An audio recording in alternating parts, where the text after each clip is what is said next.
Olá, meus queridos amigos, muito bom dia! Muito bom dia, muito bom dia! Começando novamente com muito carinho, com muita gratidão a Deus e um desejo enorme de que você, a sua família, de que todos os seres ao seu redor, os animais, a natureza, que todos estejam em paz e interligados à bondade divina. Começando mais uma pílula do nosso amado Evangelho. Meus amigos, tantas foram as histórias do Evangelho à época de Jesus que nos emocionaram.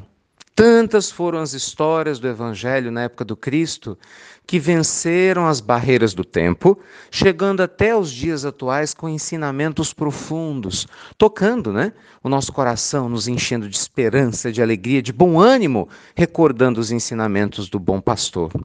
Ah, como não nos recordarmos da história da mulher hemorroíça. A história dessa mulher sempre me emocionou muito. Adoro contá-las nas palestras, reflito muito sobre ela, nas reflexões, que cada um de nós faça, também naturalmente faço as minhas, e fico sempre imaginando como deve ter sido esse momento incrível, tão simbólico para a humanidade. Para quem não conhece, a história da mulher hemorroíça narra que havia uma mulher, na época de Jesus, que sofria de hemorragias profundas. Estava fisicamente muito fraca, muito tempo. Ela tinha em vão procurado a ajuda médica da época. Não custa nada lembrar, nós estamos falando de mais de 2000 anos atrás. A medicina, claro, não era nada avançada. E para piorar a situação, tinha uma série de dificuldades sociais do seu tempo. Ela era mulher, sofria preconceitos, então realmente não era uma situação fácil. Ela já tinha perdido as esperanças de ficar curada. Já não adiantava mais absolutamente nada, porque ela já não tinha mais a quem recorrer. Foi quando ela ouviu falar de um tal Nazareno, de um galileu, que andava, abre aspas, curando pessoas sem exigir nada em troca. Porque naquela época era muito comum, os curandeiros cobrarem, exigirem alguma coisa para dizer, abre aspas, também queriam curar. E muitas vezes não acabavam curando, era nada. Então aquela mulher não tinha mais esperança. Então, de repente, ela ouve falar de Jesus. Ela ouve falar de um, ouve falar de outro, daquele Jesus moroso, bondoso, que não fazia distinção entre homens e mulheres, que tratava todos com carinho, com muito afeto, com extremo cuidado e que fazia coisas incríveis. Então, apesar de ela não estar com muita esperança, estar muito fraquinha fisicamente, acabaram dando um jeitinho de levá-la até Jesus. Mas na hora que ela chegou, era uma multidão tão grande que cercava Jesus, mas tão grande, que era difícil se aproximar fisicamente dele. Como que ela ia dar conta de pedir para o mestre curá-la ou aliviá-la? Era uma situação muito complicada. Então, com muito custo, aproveitando as últimas forças físicas que lhe restavam, aquela mulher se arrastou. E assim conta a história do Evangelho. Se arrastou no meio daquela multidão, auxiliada por alguns que a levavam, e com muito custo, máximo que ela conseguiu, meus amigos, foi tocar nas vestes de Jesus. O máximo que ela conseguiu foi tocar na roupa de Jesus. Mas não precisava mais do que isso. Quase que de imediato, Jesus se vira. Veja, tinha uma multidão ao redor dele. Era comum Jesus andar naquela época no sol quente, escaldante da Palestina, mais de 40 graus, com mais de 5.000 pessoas ao seu redor. Imagina só que situação. Mas ainda assim, Jesus olha e se vira para Pedro. Pedro é ótimo, Porque Pedro era bem humano. Ele vira para Pedro e fala: Pedro, quem me tocou? Ele fala assim: mas como assim, mestre? Como é que eu vou saber quem te tocou? Olha a quantidade de pessoas que estão do teu lado. Ele: não foi um toque comum, porque eu sinto que de mim saiu virtude. Jesus havia sentido que dele tinha saído uma energia pura em direção a alguém que tinha lhe tocado. Era a mulher. Essa mulher, meus amigos, tinha tanta fé, mas tanta fé, que ao tocar em Jesus foi o suficiente para que essa luz abençoada do Cristo fosse em direção a ela e ela ficasse curada. Essa história do Evangelho é uma história maravilhosa que nos mostra que não é necessário que objetivamente você tenha contato com um espírito, com um curandeiro, entende? Que você veja alguém especial para que você tenha algum tipo de benefício divino. Não, a nossa fé é que é esse instrumento abençoado e maravilhoso. Todas as vezes que nós temos fé, como dizia Jesus, do tamanho de um grão de mostarda, e mais também do que a fé, né? Merecimento. Quando nós fazemos por onde merecer esse auxílio divino, quando a gente se esforça para fazer nossa reforma íntima, né? Não falamos mais mal dos outros, aprendemos a desejar o bem ao outro, fazemos o bem sem olhar a quem, sem preconceitos, sem julgamentos, paramos de ver só defeito nos outros, principalmente naquelas pessoas que nos incomodam porque nos despertam a inveja, e começamos a ver beleza, começamos a pedir a Deus que abençoe essas pessoas, que abençoe o caminho delas, como da mesma forma, claro, né?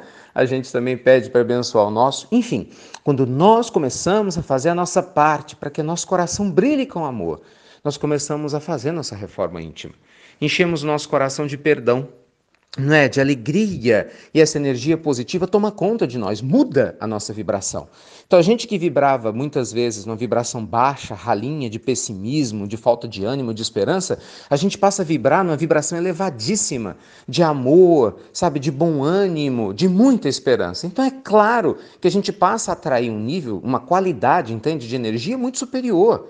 E é claro que os espíritos amigos que querem, podem nos ajudar, encontram muito mais facilidade de nos ajudar quando nós fazemos a nossa parte. Com certeza, gente, a mulher hemorroíça, para que ela pudesse tocar Jesus, ela estava em busca de melhorar ela mesma há muito tempo, não foi de uma hora para outra. Porque tem muita gente que é assim, né? Às vezes a pessoa de uma hora para outra fala, ai, Deus vai me curar e vai me salvar, vai me ajudar. E aí a pessoa faz uma meia dúzia de orações, boa parte das vezes da boca para fora, e pronto, acha que é o suficiente. Aí quando ela não melhora, ela fala, isso não funciona, Deus não existe, Jesus não me ajuda coisa nenhuma. Mas espera aí. Às vezes nós estamos há 1, 2, 3, 4 existências inteiras fazendo coisas erradas, pensando coisas erradas e prejudicando as pessoas. Porque em 1 ano, 2, 3 talvez, algumas pessoas até em poucos dias, olha que loucura, a pessoa decide mudar e às vezes a mudança nem é real, ela está falando isso pelo desespero, não é porque ela quer realmente mudar. Então ela já acha que merece receber todas as bênçãos do céu? Não, meus amigos. Não é assim que funciona. Jesus foi muito claro conosco, a cada um segundo as suas obras. Por isso, não deixe de amar. A melhor forma de você se curar e aliviar dores físicas, emocionais, espirituais é se tornando um ser humano melhor. Entende? É uma questão de inteligência. Quando nós nos abraçamos com pensamento negativo, isso só nos faz mal. Mas quando a gente se abre para a positividade, a gente troca a queixa pela esperança, quando a gente troca o julgamento pelo carinho, nós mudamos o nosso patamar existencial. Então a mulher hemorroísta entendeu isso. E por entender isso e se esforçar por ser um ser humano melhor, sem se revoltar apesar da tristeza que ela experimentava com a dificuldade que ela passava, ela acabou merecendo essa atenção de Jesus, que fisicamente não olhou para ela, não falou com ela, mas doou sua energia em direção a ela. Ou a gente pode dizer que a fé dela atraiu a energia curadora do Cristo. Olha que história linda! Ai, ela me enche de esperança, mostrando que todos nós, quando fizermos a nossa parte, vamos sim atrair os benefícios dos céus, independente da religião que a gente tenha, do local que a gente se encontra. Então, que a pílula do Evangelho de hoje reacenda sua esperança, sua alegria, seu bom ânimo, para que você possa deixar brilhar a sua luz, compartilhando o que há de melhor na sua alma com os seres ao seu redor. Jamais deixe a sua esperança desaparecer. Muito obrigado mais uma vez por compartilhar as pílulas do nosso amado Evangelho. Nossas histórias que estão acontecendo aqui nas terras alemãs são histórias tão lindas. Já agradeci tanto a Deus, os nossos amigos aqui, tantos trabalhadores, né? Um trabalho difícil de ser feito por uma série de circunstâncias, muito diferente do Brasil, que tem tanta facilidade e as pessoas não aproveitam, né? Aqui nas terras inglesas, em várias outras terras fora do país, quem mora aqui sabe bem que é isso, é um grande desafio. E ainda assim, há pessoas com o coração aberto, desejando semear a luz divina e recebendo tantas bênçãos. Obrigado, viu, meus amigos? Principalmente vocês de fora do Brasil, que têm nos apoiado, que têm aberto as portas e permitido que esse trabalho das pílulas do Evangelho, do nosso tratamento espiritual, enfim, que todo esse projeto da nossa amada Falange do Bem esteja chegando a tantos corações de tantos idiomas diferentes. Então, mais uma vez, muito obrigado. Luz e paz ao seu coração, a você que está aí no Brasil, que também está fora do Brasil. Tenha uma excelente sexta-feira. Obrigado por compartilhar as pílulas do nosso amado Evangelho. E me desculpe a mensagem mais longa de hoje, mas com certeza essa história linda da mulher hemorroíça merece sim toda a nossa atenção e carinho. E até breve, meus amigos queridos, até muito, muito breve, com muito mais fé e a certeza que vamos atrair a luz divina se fizermos a nossa parte.